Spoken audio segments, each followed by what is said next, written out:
This is Hot Edition. We're live on YouTube at Desawe Kanda, also live on Kesmi 107.1 in Tamale and beyond. We're live on W93.5 in Wa and beyond. I am Alfred Ocansey. My name is Beatrice. This evening here on Hot Edition on 3FM 92.7, Opposition NDC says Vice President and flag bearer of the governing New Patriotic Party, Dr. Mahama Bawumia, cannot absolve himself of the ongoing state capture allegedly by the current administration. We've got details of that shortly. The moment of truth earlier today here on Hot Edition. Also, Institute of Economic Affairs IEA says it is engaging the opposition NDC, hoping to secure its participation in its debate slated for October and November, specifically the presidential debate and also the vice presidential debate as well. Stay with us here on Hot Edition. We'll give you details of that shortly. Also coming up, Ghana Police, Prisons and Immigration Services begin recruitment from a backlog of applicants dating from 2021. We'll hear from the minority caucus in Parliament who initially raised concerns about these recruitments shortly here on Hot Edition on 3FM 92.7. Also on your election command center, we monitor the happenings at the various campaigns of both Dr. Mahama Bawumia and also John Dramani Mahama has been indicating no guinea fowl flew to Burkina Faso. We'll give you details of that shortly in this infamous Akonfem saga that John Mahama has been responding to. For now, though, Grace Hamwajuman is here with a summary of the news. Grace, what do you have for us today? Let's begin from the IEA, because the Institute of Economic Affairs, IEA, says it is engaging the opposition NDC, hoping to secure its participation in its debate slated for October and November. The IEA explains the earmarked debates for this year aims to enable voters assess the credibility and competence of candidates. The launch of this year's debate targets the engagement of some selected presidential candidates to outline their vision for the country. Away from that, 3 security agencies, the police, prisons, and immigration service, have announced recruitment opportunities for individuals who have expressed interest and applied to join these services. The services in advertorials, however, indicated that the recruitment window is opened only for applicants who applied in 2021. This comes weeks after the minority in Parliament asked the security services to halt secret recruitment and subsequently petitioned the Commission on Human Rights and Administrative Justice (SHRAJ) to probe the matter. Before I go, the West African Center for Counter-Extremism has charged the leaders of the 2 main political parties to use decent language in their campaigns to prevent incidences of violence in the run-up to the elections. CEO of WASI, Mumuni Mukhtar, says the polarized nature of the political space and the stakes involved in the December polls makes it vulnerable for electoral instability. That's it for the news update. Thank you very much, Grace Hamwajuman. Let's bring you details of our stories for you tonight. And the opposition NDC says that the Vice President and flag bearer of the governing New Patriotic Party, Dr. Mahama Bawumia, cannot absolve himself from the ongoing state capture allegedly by the current administration. The National Democratic Congress says that the flag bearer of the NPP, despite criticizing the use of single source, has become a beneficiary of the practice. Listing sole source to contract handed allegedly to the brother of the vice president, the NDC totaled the cost of the contract to over 200 million cedis. Listen to the National Communications Officer Sami Jemfi addressing the Moment of Truth series some minutes ago. It's a vote to cover up the corrupt deeds of these nation-wrecking NPP Ejapade thieves and shield wrongdoers, including Bawumia himself and his corrupt mentor Akufo-Addo, from accountability. Bawumia cannot simply fight corruption. On the contrary, a vote for His Excellency John Dramani Mahama is a vote for change, a change that will ensure genuine accountability and justice. As you may be aware, ladies and gentlemen, His Excellency John Dramani Mahama has promised that when elected, he will confront the canker of corruption head-on by ensuring that the sword of accountability cuts both ways. He has promised to hold members of this corrupt Akufo-Addo Bawumia NPP government accountable for all their corrupt acts. So, fellow countrymen and women, you can be rest assured that under the next NDC Mahama government, these sleazy, illegal, and inflated sole source contracts will be investigated and the Japadier thieves prosecuted. More importantly, stolen funds will be retrieved for the state, for development, and all those found culpable shall be dealt with in accordance with law. This same level of accountability will be extended to members of the future NDC government, no matter whose ox is God. Friends, John Mahama is the man with a proven track record and the political will to fight corruption. As president, he demonstrated this commitment when, under very difficult circumstances, he allowed unimpeded investigations into the JIDA scandal, leading eventually to the conviction of an appointee of his own government and the retrieval of about 50 million Ghana cedis for the state. Also, as president, he ensured the investigation and retrieval. And you heard the National Communications Officer for the opposition NDC, Sami Gyamfi, at that program addressing a Moment of Truth series, which is a program by the opposition NDC. Let's try and get some response from the governing party, and very shortly we'll be speaking to Dr. Palgrave Boakye-Dankwa, who is the government spokesperson on governance and security, Alfred. And you know these are some of the things that have been coming up, and I know that Dr. Palgrave Boakye-Dankwa, for instance, spoke recently during an interaction where he really dismissed this whole Ejapadia argument and the corruption and all of that. Indeed, and rightly so, and that's one that we're keeping an eye on, then the responses, especially with respect to what happened earlier today with Sami Gyamfi and the Moment of Truth, indicating allegations that the government awarded 2 juicy Cocoa Road projects to Resource Access Limited, a company owned by the Vice President's brother, in the year 2020. Now, according to Sami Gyamfi, this project was awarded to Resource Access Limited through sole sourcing and not through a competitive bidding process at an inflated cumulative cost of 83 million cedis. Now, the upgrading of the Asin Ekropong Odomase Sibrim, that's 22.18 kilometers road, and the upgrading of the Chibouan Hasoji and Bangalore feeder roads, 14.5 kilometers road. So these are the 2 specific Cocoa Road projects that the NDC, specifically Sami Gyamfi, that made reference to, that were awarded to a company owned by the Vice President's brother. Sami Gyamfi is also noting that the upgrading of the Asin Ekropong Odomase Sibrim road was a contract valued at about 54.2 million cedis, and the latter valued at about 29.4 million cedis thereabout. And it's on the basis of this that they make reference to paragraph 65 of a performance audit report by the Auditor General on the construction of Cocoa Roads, also revealing that, quote, Cocoa Board for National Secretariat, Ghana did not rigorously analyze its procurement options for value for money, but sought approval from PPA for single sourcing and restricted tendering, thus procuring contracts which were up to 3 times more expensive than they could have obtained through the competitive tendering. So this is this specific reference that they make to the issues that Sami Gyamfi did raise earlier today at that Moment of Truth, and the NPP has also been contesting that. Let's take a bit more from what Sami Gyamfi said earlier today. President Alhaji Bawumia.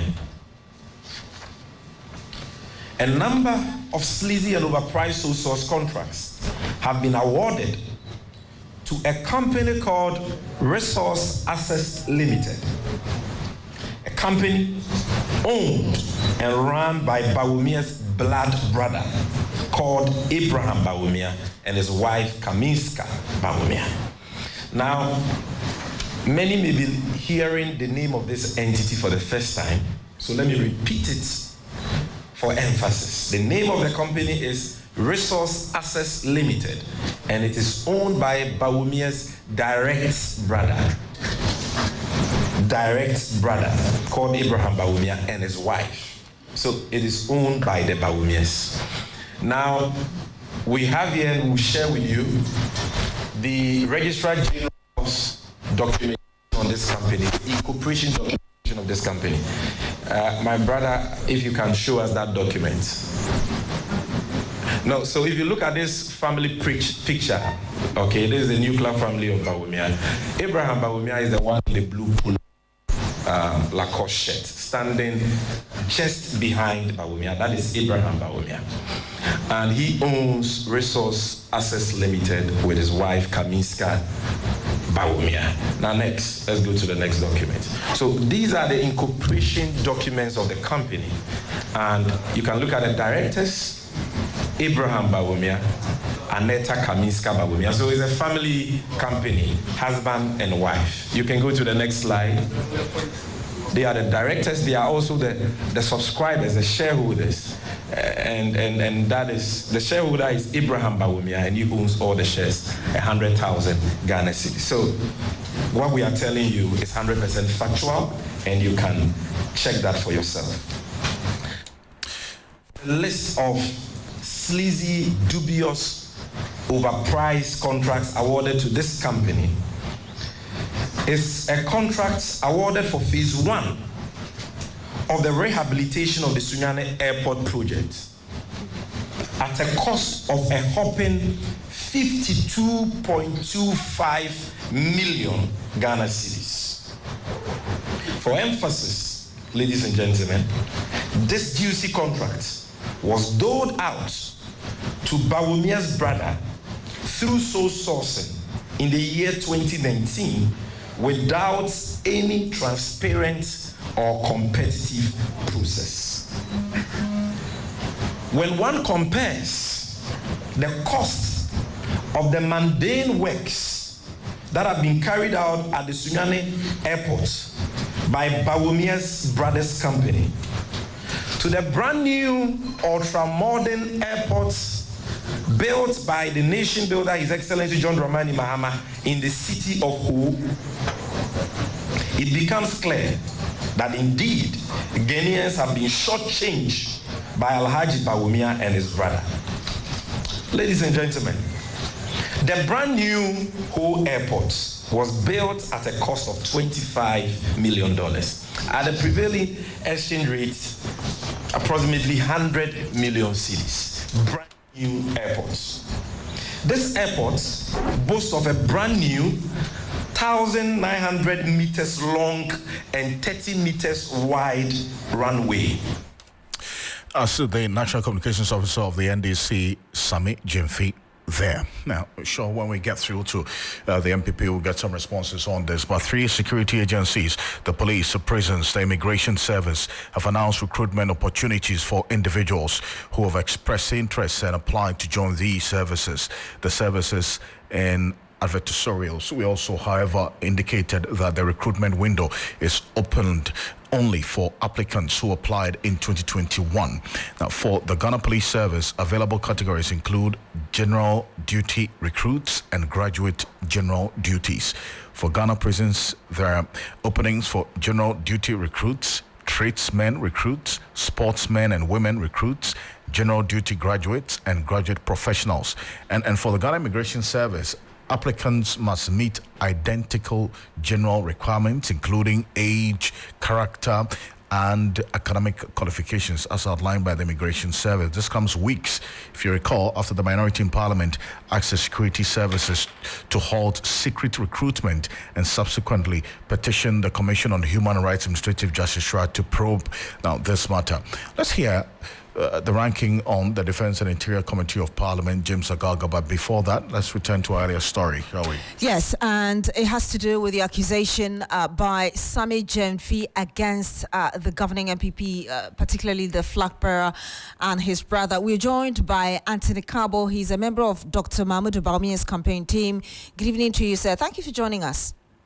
Thank you very much, madam. I don't know whether you had the opportunity to listen to Sami Jemfi addressing the media during that moment of truth event this afternoon.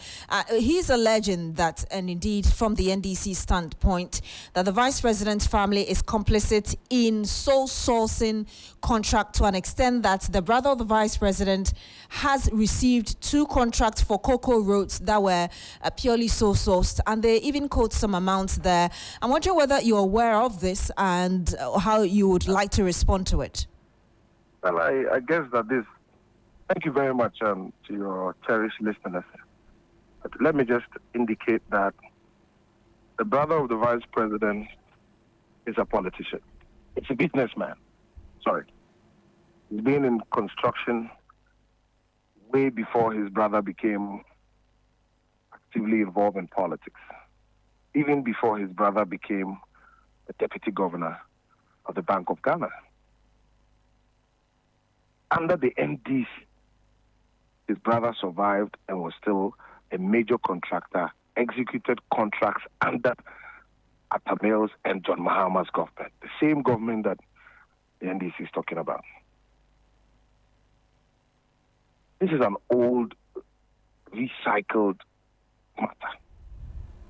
His license to actually practice, that was upgraded to the highest grade, was offered to him under President John Mahama.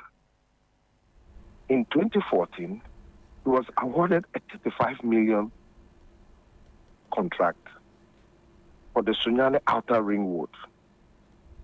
At the time, that contract was $10 million. So, what is it really the NDC is up for? They have been struggling so hard to tag His Excellency, the flag bearer of the New Patriotic Party, our current Vice President, with some form of corruption or public misconduct. But for the last 16 years, they haven't found an iota to pin this man to a lot of issues. It's all because John Mahama has been embroiled in massive corruption that resulted in a massive rejection of him in 2016 and another rejection in 2020, and there is another rejection looming in 2024. So for the NDC, they have to rehash these old issues. I mean, it's not lost on us about the NDC's record in as far as the Ford expose was concerned. It's surely not lost on us also about what happened with the Savannah Accelerated Development Authority, SADA, where we saw millions of monies that were meant to uplift the people of the North squandered by the NDC government, supervised by the then sitting Vice President, John Mahama, who later became president. So please, we would want to entreat our friends on the other side.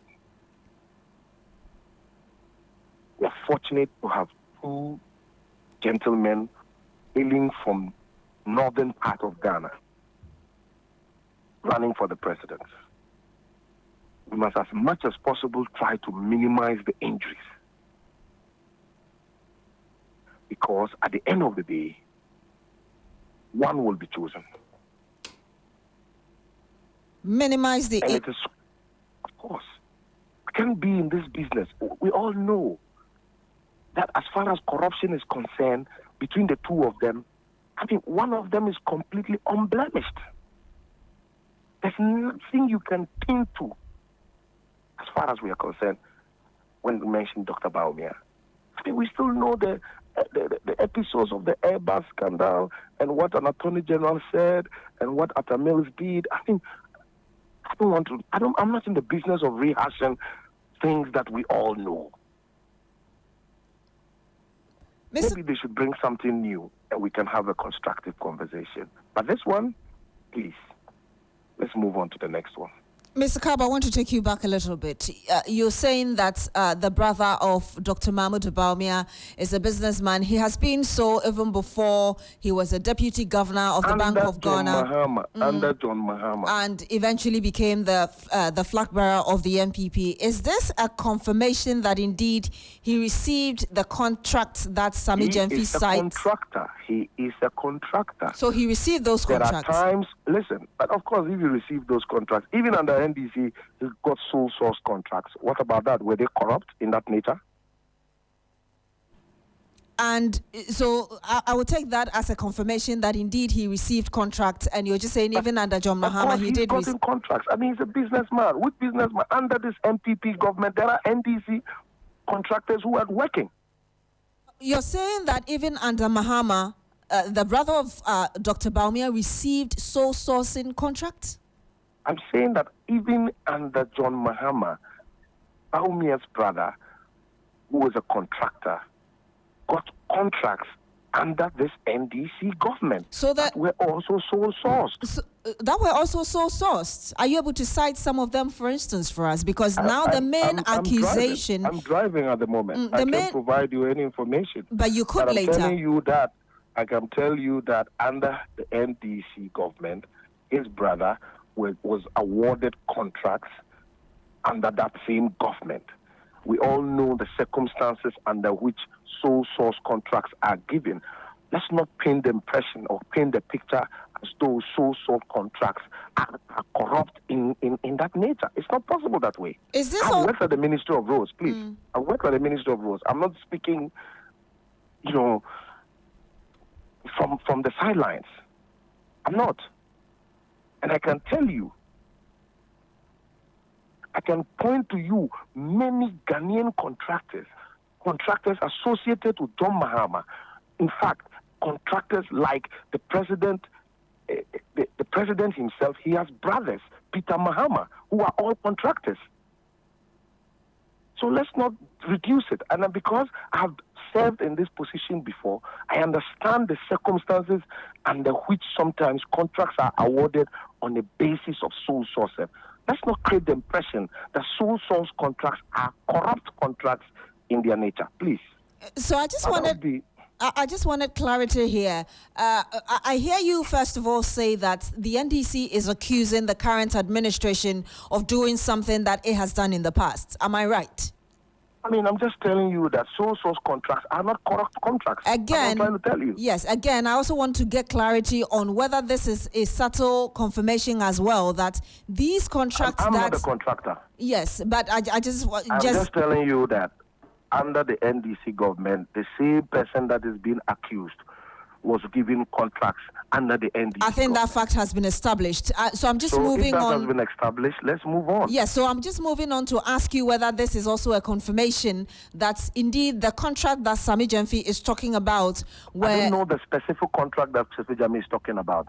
This contractor has been in business for the last 12 or more years. So he said the upgrading. So he surely would have gotten contracts across governments, whether sole source or competitive or price quotation or whatever. So there are different methods by which contracts are given. So Sami Gyamfi, I'm saying that let's not stick it to the point that fact that a contract is sole source means it's corrupt. I get you correctly. So you just. So let's move on. Yes, you just said that you don't know about the contract. So I'm just giving you details that it has to do with the upgrading of the Asia Kopon or Dumase Asibrem. That's a 22.18 kilometer road, and the upgrading of Chibo. Okay, forgive me. I think I'm butchering that. Bungalow, the feeder road. I suspect it may be somewhere in the eastern region. So I was just asking, since you're dismissing the idea of sole sourcing contracts being corrupt, whether this is a subtle confirmation that indeed these contracts that Sami Gyamfi talk about when he addressed. First of all, I'm not a spokesperson to the contractor. I'm only responding because you and the people in the media have decided to draw in the Vice President of the Republic. That's the only reason why I'm having to talk to you. Otherwise, I'm sure that his company has a PR unit that can respond to these matters. But Mr. Kabo, you will understand. In the Vice President and the candidate for the MPP, then it becomes a body corporate for us to be able to react to the issue. And we are saying to you, and I'm saying to you that I have served in the position as deputy minister of this particular industry. Let's not create the impression because Sami Jemfi says so. I can give you a litany of NDC contractors who have been given sole source contracts.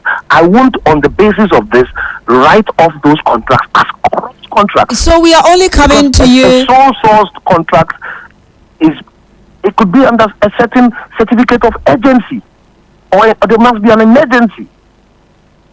So I'm coming to you because, and we are doing this story obviously because the NDC is bringing it up, and we are reporting just like if you had done a press conference, we would also have reported it. Not necessarily because we want to bring in the family of the vice president in here. Yeah, so that's why I'm responding to it, and I'm telling you that I'm responding only because the vice president and the candidate of the MPP has been mentioned. But if his brother is involved in a contract, which is not an illegal contract, and on what basis would political actors like us be responding? If you would kindly just confirm this for me, whether I am if not you a have contractor, whether to make a confirmation on it or not is something I'm not prepared to do. I'm only telling you that having worked in that ministry, I know that sole source contracts in itself are not corrupt contracts. Mr. Kabo, before you go, you mentioned some 35 million contract in 2015. I just wanted to get clarity again on it, just for us to conclude. I said that he got contracts under the NDC. Would that mean that he got those through corrupt means? Of course not. And I'm telling you that he got a 35 million contract under the NDC. Was that a corrupt contract? He executed that contract to a conclusion, to the benefit of the NDC government. Now, Mr. Kabo, this Resource Access Limited, and this Alfred, by the way, I just wanted to find out if you were aware at any point that the single source... You're now asking me... And I want to find out if you are aware at any point if this single source Cocoa Road contract or the projects were found by the Auditor General... contracts were not dealt with by the Ministry of Roads. We dealt with by Cocoa Board. Well, but these two contracts we're referring to specifically are Cocoa Road projects.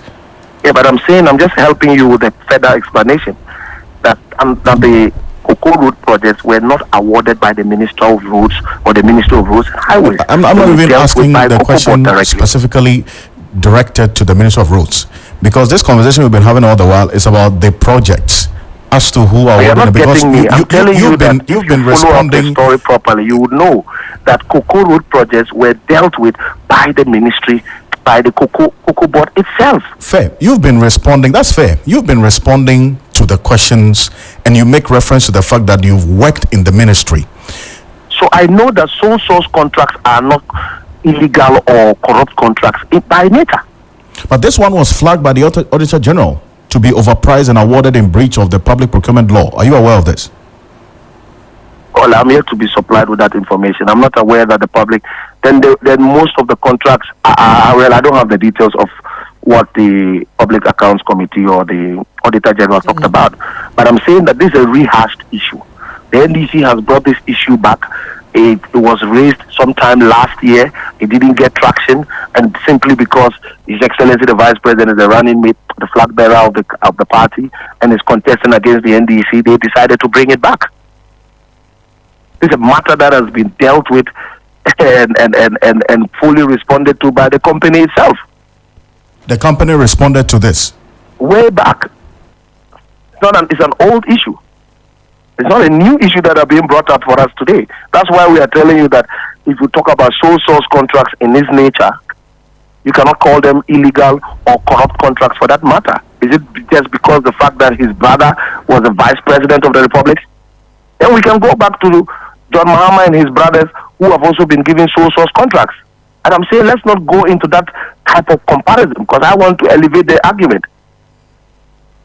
Do you recall exactly what the company said in your response? I just said that I don't speak for the company. I made that point earlier. I don't speak for the company. I'm not a member of the company. I'm not part of the company. And I only speak because you have raised issue that is pertaining to the Vice President and the flag bearer of our party. Mr. Cabo, just briefly before you go, and that's my last question to you. So far, the explanations you've given, will it be right for me to have the understanding that sole sourcing may not necessarily be corrupt? Perhaps the circumstances may determine whether or not it was corrupt. Well, except that some corruption is established and proved. Otherwise, sole source contracts in their nature surely cannot be corrupt contracts. I have supervised a lot of sole source contracts under the ministry, and most of them were done under a certificate of agency. I mean, we are currently in the rainy season. Imagine a particular community where the entire community is being cut. If we want to follow the proper procurement process, it would take us a period of about 4 or 5 months to conclude a contract and sign it. Now, we have to wait for about 5 months when a particular community is being completely cut and you need a contractor to go on site. Under what basis will you get the contractor to immediately move to site if there is no contractor already on that project? And these are practical things that we come across every day. The same media will report a particular community has been cut.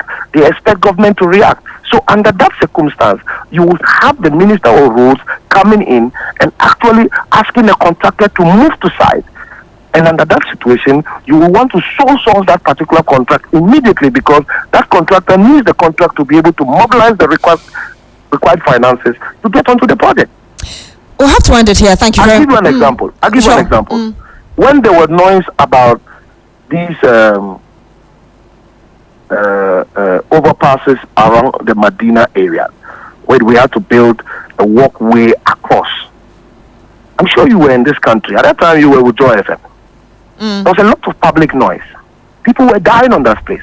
If it had taken us 5 months to open the procurement process for those 5 companies that were chosen, I'm not sure we would have been able to finish and complete that for public safety purposes. We'll have to end it here. Thank you very much, Anthony Cabo. He is a member of Dr. Bawumia's campaign team. Thank you for speaking to us. Alfred, you heard him there? Well, indeed, and these are issues certainly we'll keep sinking our teeth into and getting some more reactions to it here on Hot Edition on 3FM 92.7. But as I indicated earlier, 3 security agencies, the police, the prisons, and the immigration services have announced recruitment opportunities for individuals who have expressed interest and applied to join these services. Now, the services in advertorials, however, indicated that the recruitment window is opened only for applicants who applied in 2021. That's a caveat to it. So these are not new applications, but those who applied in 2021. Let's get a bit more into this. The Wild West Member of Parliament, who is also a member of the Defence and Interior Committee of Parliament, and in fact, you recall the minority had petition charge on this matter. Honorable Peter Lanchani Tobo is joining us. Tobo, appreciate your time. Good evening. Thank you for joining us here on Hot Edition. Good evening, Alfred. How are you? And good evening to your cherished listeners. I'm well, thank you. Thank you for asking. I hope you're well too. I'm doing very well. Perfect. Now, let's understand this and the response that the security agencies have given to the petition that you first put out. They say, yes, now they're publicizing the recruitment of the persons into police, prisons, and immigration, but it was for those who applied in 2021. What does that mean? Thank you very much. We realize that agencies under the Ministry of Interior, security agencies for that matter, the Immigration Service, the Police Service, the Ghana National Fire Service, and the Ghana Prison Service, they were about to undertake a recruitment exercise. And recruitment by convention is a very simple process where you go for financial clearance from the Ministry of Finance and let it be public in the national dailies, on TV stations, on radio stations, because Ghanaians need to know you are recruiting for the state institutions. The Ghana Police Service, for example, Ghana Immigration, these are state institutions. So if you are recruiting for these institutions, Ghanaians need to know. And people who are qualified need to have the interest to apply. So we said, you can't do covert recruitment. It's not allowed anywhere. If you want to do recruitment, let the public be told so. And create that equal opportunity for the young people of this country to apply. Because we all know that youth unemployment remains one of the greatest threats to our democracy. So when there are job opportunities, let those opportunities be open to all. equal access to these opportunities can calm nerves. Gradually, they were still doing it. And we petitioned SRAJ. We petitioned SRAJ to investigate the matter and ensure that the young people of this country, from Hamlet to Taksim, will have equal access. If you are taking 5,000 people, take the best 5,000 for the country. If you are taking 10,000, let the best 10,000 get a job. And that is all we are saying. Today, I woke up and heard that yesterday there were publications in the dailies that they want to recruit, and they are restricting it to those people who applied and were unsuccessful in the 2021 recruitment. And what is interesting is that all these people who have applied and they weren't successful have gotten the information and they are excited, and that is exactly the point we are making. But our petition to SRAJ, I am not SRAJ, and I don't know what has happened. I am sure that if time comes and the investigations are completed and they want us to get the report, they will let us know. But as we speak, I have not heard anything from SRAJ. I've only seen publications from the various institutions. All we are saying is that let there be fairness, equal opportunity for people who are qualified and are willing and interested. Does this adversarial address or answer the questions that you were asking? The fact that these three security agencies have now advertised publicly the recruitment process? You know, if you take a matter to court and there are changes between you and the court, you don't determine that.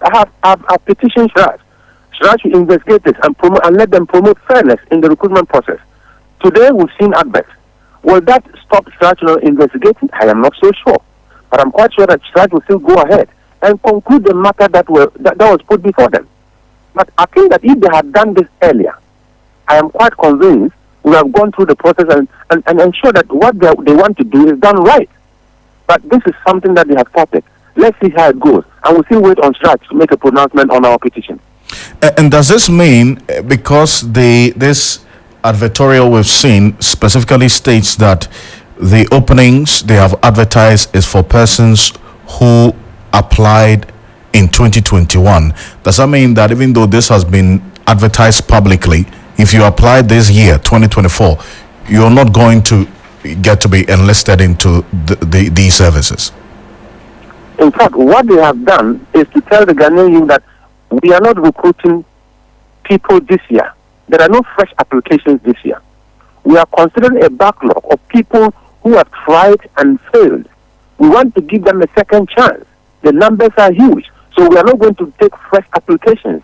So if you are a young person who completed school in 2022, 2023, 2024, and you have a dream of joining any of the security services, that dream will have to be kept on hold because they are not recruiting for fresh graduates. They are not recruiting freshly. They are looking at opportunity to consider those who tried, and because of the numbers, not many of them were taken. They want to give them a second opportunity to be able to try and see if they can at least reduce that backlog. I'm sure that in the future, if they want to do fresh recruitment, those who have completed school freshly, they will also have the opportunity. But what they are doing now, if you are excited about it and you have not been an applicant in 2021, you are not part of it. But certainly this does not truncate the SRAJ investigation based on your petition. No, this cannot truncate the SRAJ investigations. I mean, it's just like if you go to steal my goats and I take the matter to the police station and in the night you bring the goat back. I don't think that the police will say, oh, because you returned the goat, the case of stealing is closed. They will go through the full haul of the investigation and conclude it successfully until otherwise stated. That the return of the goat doesn't mean that you didn't commit the crime. So the fact that these adverts are out there is good news, but it doesn't negate the fact that there is a petition pending before SRAJ. And I do appreciate your time, sir. Thank you so much for joining us. Most grateful. The Honorable Peter Lantani Chobu is the Member of Parliament for the Wild West constituency. Talking about this latest information, we have three security agencies. The Ghana Police Service, the Prisons and Immigration Service have announced recruitment opportunities for individuals who have expressed interest and applied to join these services. The information is that the services in their advertorials indicate, however, that the recruitment window is opened only for applicants who applied in 2021. If you recall, the minority in Parliament had petitioned SRAJ, specifically the Honorable Peter Lantani Toby, we just spoke to, petition SRAJ to probe into the matter of what they had described as secret recruitment into these security agencies, as they had uncovered prior to today. But the ranking member on the Defense and Interior Committee of Parliament, Honorable James Agaga, had this to say earlier. It's about the intended recruitment into the agencies under the Ministry of the Interior by the said ministry in a manner that is opaque, in a manner that is very secretive, and in a manner that frowns upon the Constitution of the country and the Shraj Act. Shraj is the Commission for Human Rights and Administrative Justice. And as a responsible minority group, we found it necessary to petition the Commission for Human Rights and Administrative Justice after we had held a series of press conferences to decry the conduct of the Ministry of the Interior with respect to the intended recruitment. After the press conferences, we have realized that the ministry is still bent on proceeding with their secret recruitment. So, faced with these scenarios, the Minority Caucus decided to petition the Commission for Human Rights and Administrative Justice, which has the mandate to ensure in law and under the Constitution that the recruitment into the public services is done in a structured manner, in a balanced manner, taking into account regional balance, and most importantly, to allow for access, equal access to all in terms of recruitment into the security services. In fact, the Constitution actually talks about the public services, and you know, the police service, all the agencies under the Ministry of the Interior form part of the public services. But specific mention is made of the police, the prisons, and the fire service. So the point is that Shraj has the mandate to ensure that there is equal access to all when it comes to recruitment into the security services. And the point is, how can you guarantee equal access to all if the recruitments are not advertised with the eligibility criteria clearly spelled out? That's Honorable James Agaga. He is the ranking on the Defense and Interior Committee of Parliament there. So, say a bit further issues of security. The flag bearer of the NDC, John Dramani Mahama, has questioned President Akufo-Addo's commitment in the fight and prevention of the insurgency of terrorist activities in and around the northern border area of the country. Security concerns have been rife on the number of terrorists that may have crossed from neighboring countries into Ghana, endangering the lives of many locals. Responding to questions in Bolgatanga, the Upper East region, John Mahama says the next NDC administration will have to convey serious diplomatic conversations with Ghana's neighbors on how to crack down on terrorists. And just beard is on fire, you fetch water and put it by your beard because it can spread to your own beard. And so we know what is happening in Burkina Faso. Indeed, we should be working closer with our comrades in Burkina Faso. Unfortunately, this government has created some tension between us and Burkina Faso because our president went and opened his mouth too wide. You saw the video. He went and was doing concern about your neighbor. We all are here. We are suffering. America call you small. You are so excited, and then your neighbor, you are doing concern about him. And so it has created some diplomatic tension. He went there and went and apologized, but still, it's not the best. So when government changes, we have to go and talk to our neighbors because we must work together. Indeed, the whole anti-terrorism strategy of this sub-region was done in Accra. It's called the Accra Initiative. And so we are the hosts of that initiative. So we must be reaching out to them and seeing how we can collaborate with them in order that we quench the fire in their houses. Because if there's fire in your neighbor's house, you don't help him to put it off, it will spread to your house. And so I think that we must improve our relationship with Burkina Faso. At the same time, we must also strengthen our surveillance and security so that in case it comes into our borders, we are able to deal with it. Oh, that's John Mahama there. Now, let's bring you some more, because the Institute of Economic Affairs, IEA, says it is engaging the opposition NDC, hoping to secure its participation in its debate slated for October and November. The IEA explains that the earmarked debate for this year aims at enabling voters assess the credibility and competence of candidates. Remember that since 2000, the IEA has been organizing presidential debates for candidates of political parties seeking to lead the country. The launch of this year's debate targets the engagement of some selected presidential candidates to outline their vision for the country. The debate, which will be held separately for presidential candidates and running mate, will focus on key developmental sectors including the economy, governance, infrastructure, education, health, and energy. A distinguished fellow at the IEA, Sofan Akofo, is convinced that the debate will provide a unique platform, an opportunity for the candidates to explain in detail their policies for the country while demonstrating their credibility and competence. Specifically, the debates aim to achieve the following core objectives.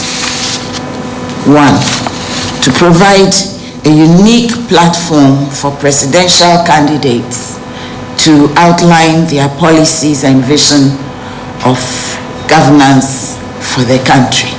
2, to inform and empower citizens to make informed decisions at the elections. When they reach the ballot box, it should not be eeny, meeny, miny, mo, but it will have to be by an informed decision that one places one thumb in one place or the other. And you heard a distinguished fellow at the IEA, Sofan Akofo, earlier. The National Democratic Congress had served notice of not participating in the debate. Director of Research at the IEA, Dr. John Kwachi, says the party is being engaged. And let's find out how true that is. Malik Basintale is Deputy National Communications Officer of the NDC. He joins us live on the phone. Good evening to you, sir. Thank you for joining us. Good evening, and thanks for having me. Is the party engaging the IEA ahead of this presidential debate? We won't engage in any debate today. We won't engage in any debate tomorrow.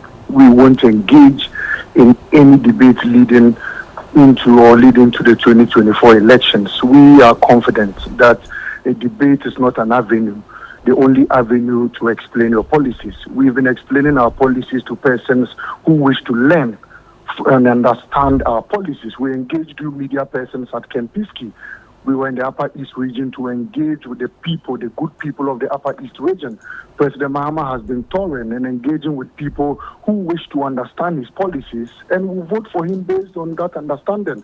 And so the IEA can decide to go on with the debate without the NDC. I don't think the NDC is the party to bring credibility to the debate they seek to have. There are other political parties. I think Bawumia wants to debate Chada, he wants to debate Alancho Manten, he wants to debate Hassan Ayerga, he wants to debate Bernard Mona and the rest. He can go on and debate them. Why are they interested in the NDC participating in the debate at all costs? Because you're the main opposition party. And the possibility of either the NDC or MPP being elected at this year's election is very high. In 2020, the MPP was not even an opposition party. They were government in power, yet they declined debating. In 2016, they were the main opposition party, yet they declined in debating. And we went ahead with our debate. And so why can't they go ahead with this debate? If they want to debate, they can go ahead and debate. A debate does not win an election in a country. The only thing that wins election is by explaining your policies to the people who matter. Look, we have been trying to explain the 24-hour economy policy to the understanding of Alhaji Bawumia, but he has refused to learn. We have tried and tried and tried and tried. The MPP people have refused to learn. They've refused to understand it. But you media people have appreciated it. The TUC have appreciated it. Organized labor have appreciated it. All well-meaning Ghanaians have appreciated our policies, and they are going to vote based on that. Mr. Basintale, we will not worry ourselves going into a debate with Alhaji Bawumia. If he wants to really engage in a debate, he should debate the dollar. He should debate the bag of rice. He should debate the price of a bag of cocoa. He should debate the price of a bag of corn. He should go and debate the price of fertilizer. He should debate the price of 1 gallon of petrol. He should debate the price of changing a dollar in this country. So those are the people he ought to debate. But first, he should meet you media people and answer the questions you have for him. Don't you have questions for Alhaji Bawumia? Mr. Basintale, so we heard the Director of Research at the IEA, Dr. John Kwachi, telling us that the party is being engaged. Are you directly saying that he lied to us? You're not being engaged? Or you're not responding? So that they will finally accept me, Malik Basintale, debating Bawumia. If that is the engagement they are doing, then we welcome it. Because the party has stated that we have people who can debate Alhaji Bawumia. We have the Honorable Adongo, we have the Honorable Atofosen, we have, myself, Malik Basintale. I can face Dr. Bawumia on policy. So if they really want to engage us on debate, then maybe they are listening to our concerns and they want to finally accept. If the IEA head wants to accept that I, Malik Basintale, will debate Dr. Alhaji Bawumia, then we are ready for it. But you're not on the same platform. It has to be a presidential candidate versus a presidential candidate. You will not be the one to be elected on December 7th. So will the debate lead to who becomes elected on December 7th? Well, the idea is that it will give Ghanaians the opportunity to assess both candidates to see which of them to vote for. Is that the only avenue Ghanaians will have to assess or accept who becomes their leader? Is that the only avenue? Who told you that when I come to 3FM and speak to Ghanaians, don't vote for me? What's the NDC afraid of? What's the NDC afraid of? The NDC being afraid? We are not afraid of anything. We have been explaining our policies, and that is what we feel the Ghanaian people will use in choosing us, in choosing His Excellency John Dramani Mahama, the nation builder. We feel the Ghanaian people will look at our track record, the Ghanaian people will look at our credibility, and the Ghanaian people will look at our policies, the policies we are professing. That's all we've been doing. And so, to engage in a debate with Alhaji Bawumia or engage in a debate with anybody, we don't think that it will inure to any benefit of our victory in 2024. If we really wanted to defeat Bawumia in a debate, and if defeating Bawumia would have automatically given us victory in 2024, we would have engaged in a debate. But I'm sorry to tell you that defeating Bawumia does not automatically mean we are winning the election. What will give us victory is explaining our policies, and we can use several other means to explain our policies. Time is really not on our side. As an opposition party, we are challenged even based on resources, and so it's not easy to move around 276 constituencies. It's not easy to move around 33,000 branches, and it's not going to be, a short time. We, per our estimations, we may not even be able to finish before December 7th, maybe because of some financial challenges and time constraints. So we are focused in getting down to the people, speaking to them and explaining. But you media people should be concerned with why Bawumia is running away from answering questions from you. Are you aware that if there's going to be a debate, you the one speaking, you won't get an opportunity of asking Bawumia a question. But if we organize a meet the press, Bawumia should stand, you people should stand, ask him questions like you asked President Mahama. Within 1 second, you will see how Alhaji Bawumia will sweat. When he got to Techiman and an 18-year-old girl debated him, you saw the sweat on his head. When he went to magazine and they gave him a spear and they finished joking with him and lured him into one of the shops and asked him questions, you saw how he bolted. So these are the people he should be facing and trying to debate, and not His Excellency John Dramani Mahama. We will continue to explain our policies. We will continue to profess solutions. We feel the plight of 1.8 million unemployed youth out there. We feel the plight of cocoa farmers. We feel the plight of maize farmers. We feel the plight of you journalists who are struggling to buy fuel, struggling with high cost of living, struggling with inflation, and struggling with all the failures of this economy. Pensioner bondholders are dying. I think you need to put a caveat on it that journalists are struggling to buy fuel. Pardon? You need to put a caveat on it that journalists are struggling to buy fuel. I don't think that's accurate. Oh, so you are not struggling to buy fuel a gallon at almost 100 Ghana cedis. You are not struggling. Wow. Then you must be living in Pluto. We in Ghana are struggling because of the recklessness and incompetence of Alhaji Bawumia as head of economic management team. and will continue to say it because all 30 million Ghanaians are standing side by side with me in our quest to boot them out of power. And that is our focus as a political party. So we'll come to your doorsteps like we've been doing. We'll continue engaging you people. And President Mahama is focused. We don't have time for jokes. We don't have time for saying, Mama Mistia, no, Mama Mistia, no. And the child will be shouting, Boaben, Boaben, Boaben. We are focused in letting you understand our 24-hour economy. We are focused in letting you understand our women. Which the Attorney General says you cannot even explain. The Attorney General says you can't even explain your own 24-hour economy. Is it the same Attorney General who was luring somebody into an act of fraud? Is it the same Attorney General? Is it the local champion Attorney General who engages in fixed matches? If it is that Attorney General, then we can talk about how he spends the taxpayers' money in going to UK every day to defend the PDS dealer Bawumia attempted defrauding the state of. Then we can engage in that conversation. We'll have to end the conversation here. If we have another Attorney General, then we can engage in that. Please, let's do away with such people who are entirely clueless about the economy of this country. And let's look forward to a prosperous Ghana in 2024 under the leadership of His Excellency John Dramani Mahama and the first female Vice President of the Republic of Ghana, Professor Jenano Pokwajima, of which I know you'll be very proud of. A woman who's going to open the door, hold it for many of you and the unborn generation, including my daughters. We'll have to end it here, Mr. Basintale, because of time. But thank you very much. And let me say that we cannot substantiate the final or some of the final comments made by Mr. Basintale there. But Malik Basintale is Deputy National Communications Officer for the opposition NDC. You're still here on Hot Edition on 3FM 92.7.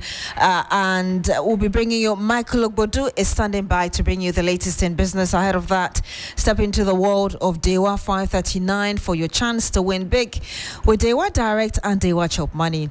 With Dewa Direct, dial *44#, pick 1 to 39 and win 20 times, 40 times or 400 times your stake and win cash every evening at 7 p.m. and on Sundays at 6 p.m. Each early bird love Dewa Chop Money. At 10 a.m., dial *44# and 446#. Choose 1 to 39 and win 20 times, 40 times or 400 times.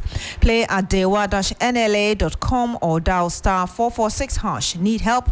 Call 055-6259-249 or 053-2479-879. Dewa Afa.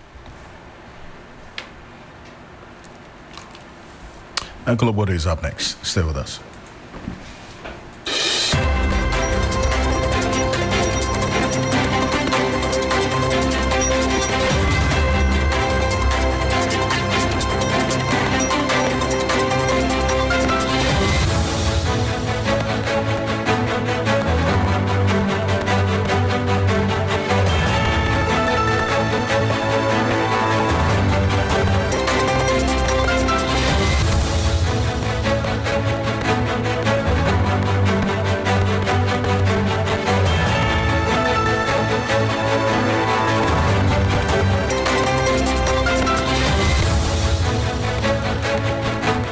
Hello there, good evening. It's time now for the business segment here on Hot Edition with me, Michael Ogbodu. Coming up tonight, Bank of Ghana hints at future plans to name and shame individuals and businesses found culpable of issuing debt checks. We'll hear from the head of Financial Stability Department, Dr.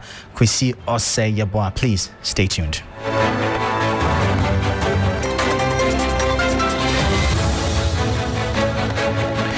Well, let's now bring you our top story. As on the back of recent sanctions, the Bank of Ghana has hinted at plans to publicly name and shame individuals and businesses in future for issuing debt checks. This comes after the names of some 47 individuals and 245 businesses recently sanctioned were not disclosed. Addressing the media, head of financial stability at the Bank of Ghana, Dr. Kwesi Osei-Yeboah, described the practice as widespread.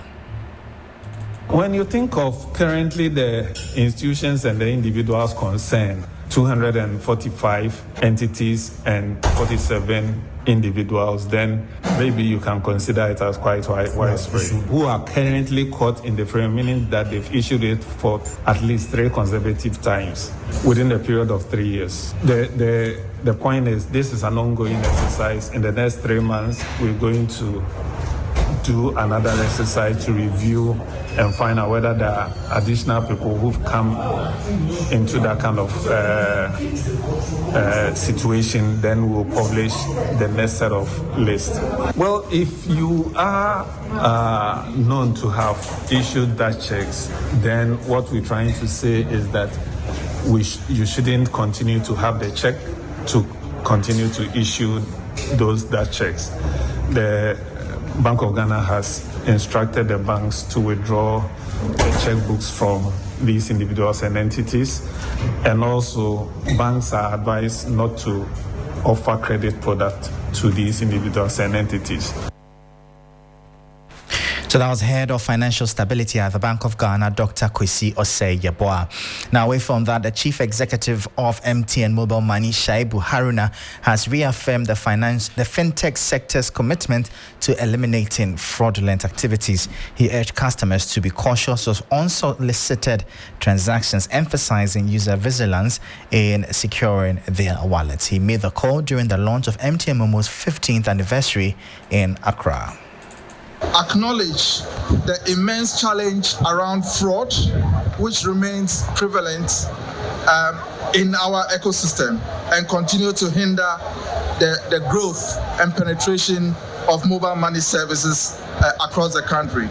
Momo fraud is an issue we are very passionate about, and will continue to work with all stakeholders through sensitization and awareness in order to ensure that we build strong, robust infrastructure that combats and protects value that customers have in our service.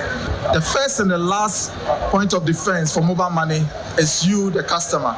And it's important that we emphasize that you have the power to control and avoid it from happening. Every customer is empowered to ensure that we minimize the effects of Momo fraud on our business. Shaibu Haruna is the CEO of MTN Mobile Money. Now, workers of the Produce Buying Company of Ghana, PBC, have staged a protest in Accra over unpaid salaries. They are voicing their frustration over the government's failure to pay 12 months of salary arrears. A similar demonstration was held by PBC staff in the Ashanti region on May 29, 2024. The protesters are also demanding better working conditions.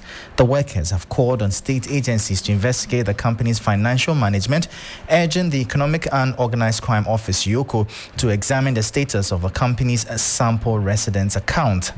The company was attempting to sell off some of its properties when the Agricultural Development Bank, ADB, and 5 other banks secured a court order to prevent the sale or transfer of assets, including the company's headquarters at number 106 Olusegun Obasanjo Way, Jowolu Junction in Accra.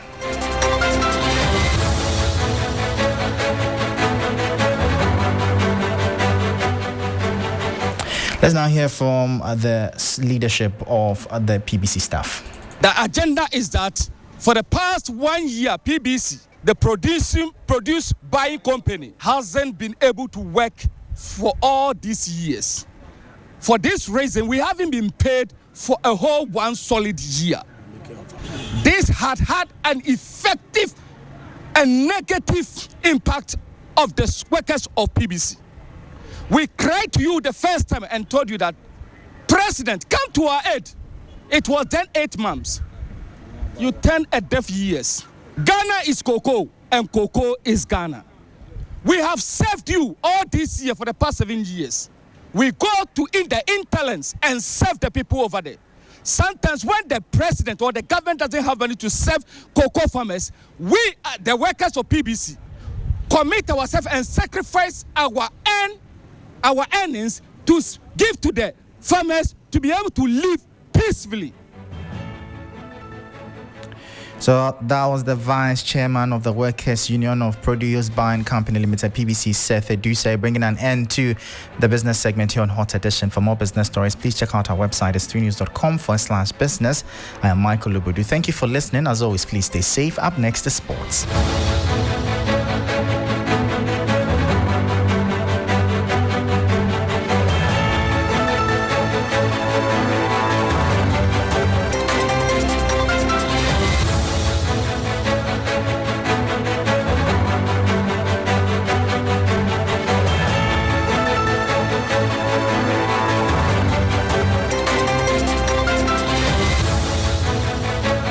Well, it's time for sports here on Hot Edition. My name is Kelvin Owusu-Antah. Getting into the latest in the world of sports. Well, starting from UEFA and the Spanish Spain internationals Alvaro Morata and Rodrigo with a one-match ban for singing about a sovereignty claim on Gibraltar at the team's European Championship title celebration. The Gibraltar Football Federation had filed a complaint to UEFA after Morata, who had captained the Spanish national team to success at the just-ended European Championships, and Rodri were on the podium singing on the 14th of July in Madrid. UEFA's disciplinary body banned both players for failing to comply with the general principles of conduct, for violating the basic rules of decent conduct, for using sporting event for manifestation of a non-sporting nature, and for bringing the sport of football and UEFA in particular into disrepute. So that is the ban that has come for the two players. But let's move on to that is Chelsea manager, who has been speaking about the difficulty in trying to keep Chelsea's players up to speed. This comes after the 2-1 loss to Real Madrid and the focus of the club going into the season ahead. If I say that a player is going to be a regular start, I think it's lack of respect for the rest. All of them, they need to work day by day, very hard, and show me and convince me that they need to play. They have to play. But no one of that's why I consider all of them a squad player. Then the day by day and the day they work, some of them they are going to play and some are not. So I don't think that there was something wrong to say that Connor or I don't know, Enzo, Moy, they are a squad player. They have to show every day, and then I will take a decision. Well, that is it there from him. Well, a lot of things happening in there. We'll be getting back to football, but knowing that the athletics is on. Ghana will be having the last hope of getting a medal at the Paris 2024 Olympics in the 4x100 meters relay. Now looking at the relay, the members of the team: Joseph Polamo, Benjamin Azamati, Isaac Botiu, that is Abdul Rashid Saminu and Ibrahim Fuseni. We don't know the four who are going to start, but we know the regulars, Joseph Polamo and Benjamin Azamati, are going to be part of it. Now Ghana is in heat 2 of the round 1, where Liberia are in lane 2. There is Brazil in lane 3, Ghana in lane 4, China in lane 5. There is Canada in lane 6, France in lane 7. Jamaica in lane 8, and then Germany find themselves in lane 9. Yalfosula, my colleague, has been speaking about the confidence he has in Ghana's relay team that they could potentially be bringing us a medal. Spoken about the relay team a few times, but I think that they have the best chance of doing anything for Ghana at the Olympic Games. By the ranking, Ghana ranks 5th in the 4x100 in the world, and so the time that we've run consistently this year has been in a really good place to put us in 5th place.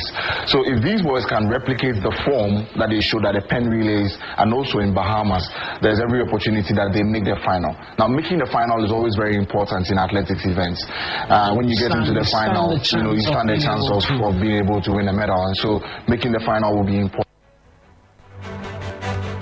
Making the final is going to be very important. Well, we'll look at the upcoming schedule for the Paris 2024 Olympics, and the biggest highlight is the 200 meters semi-finals. Well, so they will be seeing Noah Laos, will be seeing Lesili Teboho from that is Africa, as well as some other African competitors. But earlier today, we've seen some wonderful games coming up. That is Australia. That is Australian Craig Simmons says he's very sorry after he was arrested for cocaine in Paris. So he is a hockey player and he has actually been arrested for a very bad decision. The very unfortunate one coming in for the Australian. But there are a lot more news surrounding it. Some Great Britain won Olympic silver and bronze in the team pursuit races. So very good one also coming in from them. And then Australian Palmer has also retained the Olympic skateboard crown. A lot will be coming up later tomorrow when I bring you sports on Sunrise, courtesy a partnership with the BBC and the rap that will be coming from them. Now back to football. Ghana will be playing against Angola, and then that is Niger in the 2025 Africa Cup of Nations qualifiers. Now Kamaldeen Sulemana has suffered another injury that is going to keep him out for at least 3 games into the new season for his club side. Southampton Oreko Ampofo looks at the impact on the player, and also the national team as Otuado seem to have given him a new belief. And everyone thought this would be a new beginning for him, half pre-season, sort of a fresh start given all the injuries that he's had. For him to sort of come back to the Premier League with Southampton was a second chance for him, but it's not the best start to pick up yet another ankle injury. Now he's expected to miss the first 3 games. Remember that he is still trying to get back into Russell Martin's team, and so he needed these games. He needed to have a very good preseason and good form to be able to carry into the season, but unfortunately that hasn't been the case. If you're looking at his numbers from the past 2 seasons, he only started 10 games last season for Southampton, just 10 games the season before when he joined them in January. And for Stade Rennes, he only played 2 games in his final season. So injuries have been a very worrying factor for him. And I think that's the biggest stumbling block to any player. Tom Vernon describes him as world-class potential and could potentially be on the level of the likes of Jeremy Doku. But to achieve that, I think the first trait you need to unlock is availability. He needs to make sure that he's able to put a run of games together. And the injury doesn't really help anyone at this moment because Southampton cannot sell him because he's hurt, and he also probably cannot get into the team. And so it just leaves a lot of question marks as to what the future holds for him, but he still has a couple of years left on his contract. Well, having a couple more years left on his contract, but he would be ravaging. He has a lot of pain with regards to missing so many games. Very unfortunate one from him. But let's continue to look at some more disappointments when it comes to players and injuries. And Hazakis are going to miss the services of star striker Mukarama Abdullahi ahead of the CAF Champions League women qualifiers later in Abidjan. Here is part of the management team, Mohene Bampobrenya, has spoken about the absence of a very key player, which would affect us dearly because if we look at the number of strikers we have and their goal per game and the quality they bring to bear, she's obviously our leading, markswoman. So this would, cost us in many ways, but I have full confidence in the technical team to pull a surprise in terms of finding ways to get goals for the team as well. We've also made some very interesting additions to the team, and hopefully those additions would work, would adjust in time and find their rhythm and get us the results we need at this very crucial point. So yes, if you ask me, it's a big blow, but hopefully we will be able to do without her in terms of goal scoring and getting the team playing at the highest level on the continent once again. So that is from Mohene Bampobrenya. Very unfortunate one in there, still on the local scene as Asante Kotoko SC head coach Prosper Natiogum is very much impressed with the sort of welcome the fans have made and given to the new players who have joined Kotoko after a very poor season where the club placed 6th in the 2023-2024 season. Ogum is looking at turning things around in his 2nd season since his return to the Porcupines. He does with the ball. Even if he makes an error, they see it to be normal, and it's a clear indication that the players and the supporters are all at the same page. And what actually it is communicating to me is that the supporters have some confidence in the players, and the players also have confidence in the supporters. If you look at the way they trooped to the training grounds yesterday and today, I don't think in recent times we've been seeing this. It's something that we've seen, I think, for some years back. But a very long time. Yeah, I think my first coming to it was something similar. But for now, I think the numbers are so huge that I'm even amazed. So it's good. It's very good, according to him. Well, Usain Bolt has been speaking about that and 200 meters that is final, but we'll be taking a quick listen to him on that right after this, where Lee Casley is expected to be the interim manager of the England men's senior team when they play their Nations League games against the Republic of Ireland and Finland next month. Casley led England under 21s as they won the European Championship in 2023 for the first time in 39 years. Southgate resigned as England manager 2 days after defeat by Spain in the Euro 2024 finals last month. The path from under 21's manager to caretaker boss of the senior team is well trodden, with Howard Wilkinson, Stuart Pearce and Southgate all stepping up after taking charge of the young Lions. So hoping England will be making a good decision this time around. And Liverpool are looking at to getting the signature of Real Sociedad midfielder that is Martin Zubimendi as they look to make their first signing under new manager Anslo. Zubimendi was part of the Spain squad that won Euro 2024 and came on as a second-half substitute for Manchester City's Rodri when his country beat England 2-1 in the final. The 25-year-old has been associated since 2011 and has a release clause worth 60 million euros. Well, that is very interesting one incoming in there from the latest from that player. So we'll be looking forward to seeing how things are going to pan out. But Usain Bolt has been speaking about the 200 meters where he believes Noah Lyle shouldn't be winning. But let's take a listen to what he said. Not now. I haven't seen the talent yet to get there. I think the one thing I respect about him is his confidence. And that's what he has over most of these athletes going in. Because last year, when he won the World Championship, he wasn't supposed to win 100 meters. No. But the confidence that he has, that he's going to win. And the other guys are going in there fearing him. He's not worried. He's like, I'm going to beat you. I'm not worried. But the other guys are worried, you know what I mean? And he's not supposed to win 100 because he's not he's good, but he's not that good at the level yet. I think he will get better over the years. So the fact that he's winning now is crazy. The fact that he's winning now is just crazy. Well, we'll be hoping that the very best will come out of it. My name is Kelvin Olson, so that will be all for sports here on Hot Edition. Beatrice Edu continues with Hot Edition.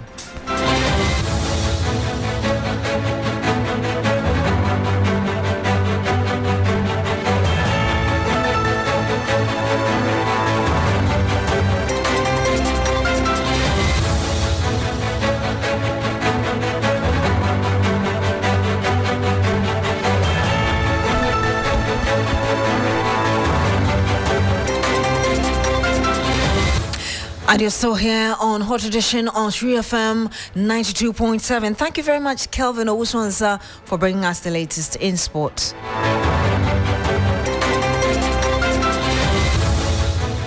And still here on Hot Edition, Ghana's High Commissioner to the United Kingdom, Papa Usu Ankoma, has confirmed that Ghanaians in the UK are safe. This comes after days of anti-immigrant riot, with more expected to happen in the coming days. Papa Usu Ankoma spoke on Focus on Africa on the BBC some minutes ago.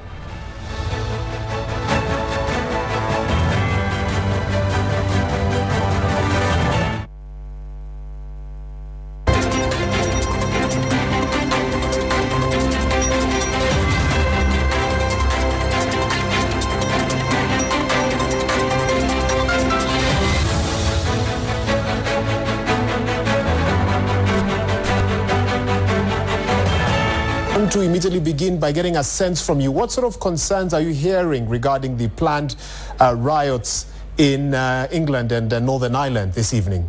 Well, for immigrant communities, there's a lot of anxiety because in some of the protests, some immigrants have been targets.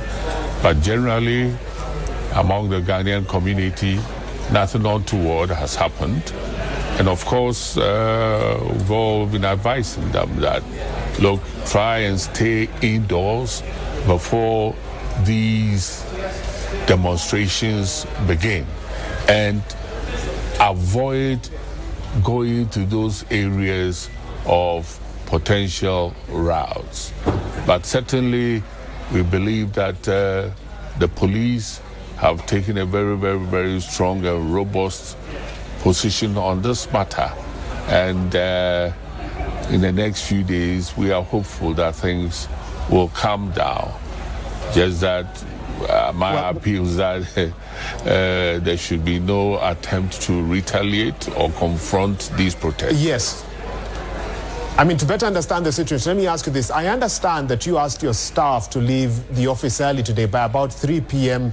UK time. What were your major concerns? Well, the major concern is that, well, we've been alerted that there are going to be some demonstrations in certain parts of London. And we believe that our staff should get home indoors before these demonstrations start. It's just a precautionary measure because you never know what is going to happen if you happen to be an African or Muslim immigrant. Well, yes, that's it. So just a precautionary measure. Nigeria had asked or had issued a travel advisory advising nationals to be careful as they travel to the United Kingdom at this time. What would you say to immigrants who have flights coming into the UK this evening, for example? Well, I should say that they should be careful. They should avoid areas where we have these incidents taking place in London. I, for instance, was in Luton Airport yesterday. There was nothing happening there. I was at Heathrow earlier today. There's nothing happening there. But once in the evening, these demonstrations take place and there is violence and rioting, the best is to avoid these areas if you can. What arrangements have you put in place for those whom you represent, who may face challenges in the coming days should these riots continue? Well, I mean, we have put up a notice on our website. It has been there for some time, and Ghanaians who believe that they are in trouble and they need assistance can contact the mission 24/7, and where we can, we render them assistance or get in touch with the leaders of the various communities, Ghanaian communities spread across the UK, if there is the need to extend assistance to any member of that community. Well, as you continue to assess the situation together with your team, are you concerned that these protests or riots could escalate into the rest of the week and into the weekend? Well, I have my doubts, but I believe that the police have got everything under control. And one thing that we should note is that these routes are being carried out by a minority of the people. Generally, the UK is a very diverse and inclusive society, respect the rights of even minorities. So I don't believe that things are going to escalate because the police has taken a robust position, and those who have been apprehended, I know that a few of them have been sent to court and been convicted and sentenced. And you heard the Ghana's High Commissioner to the UK, Papa Owusu Ankoma, confirming Ghanaians there are safe amidst the riots happening in there. And he spoke on Focus on Africa on the BBC some minutes ago. Well, let's go to here on your election command center. We're monitoring some information coming through from the Ashanti region. Failed independent parliamentary candidate Kwabena Osu-Ediome has agreed to return to the New Patriotic Party. This decision follows his reconciliation with the NPP's Ashanti Regional Council of Elders on Monday, August 5, 2024. So Osu-Ediome lost his bid to win the Ejiso by-election to private legal practitioner Francis Kwabena Boateng on Tuesday, April 30. The by-election was necessitated by the unfortunate passing of the former Member of Parliament and a Deputy Finance Minister, John Kuma. Ediome, a former three-time Member of Parliament on the ticket of the NPP for the Ejiso constituency, chose to run as an independent candidate in the Ejiso by-election due to what he perceived as the NPP's failure to address critical concerns about the existing delegates list, which he believes comprises the integrity and other persons being questioned with respect to the fairness of the party. Some NPP members also accused him of betrayal and suggested he had defected to the opposition National Democratic Congress. In a statement issued by the Ashanti Regional Council of Elders on Tuesday, August 6th, Kwabena Osu-Ediome promised to ensure the return of his supporters to the party. Stephen Tim, the national chair of the party, after the by-election, pledged to reconcile Kwabena Osu-Ediome with the party. So that's the statement that's coming through right now that indicates the details of exactly what's happened with respect to Kwabena Osu-Ediome, who was a three-time Member of Parliament for the Ejiso constituency, now returning to the NPP. Well, that'll be it for Hot Edition here on True FM and 92.7.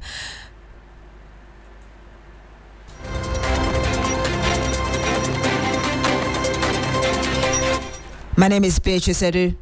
And I am Alfred Ocansey. Join me at 10 p.m. on TV3 for Ghana Tonight. We're also live on Kesme 107.1 in Tamale and beyond, and also on W 93.5 in Wa and beyond. Thank you very much for joining us today. Log on to 3news.com for more news. Have a good evening and do enjoy the rest of our programs.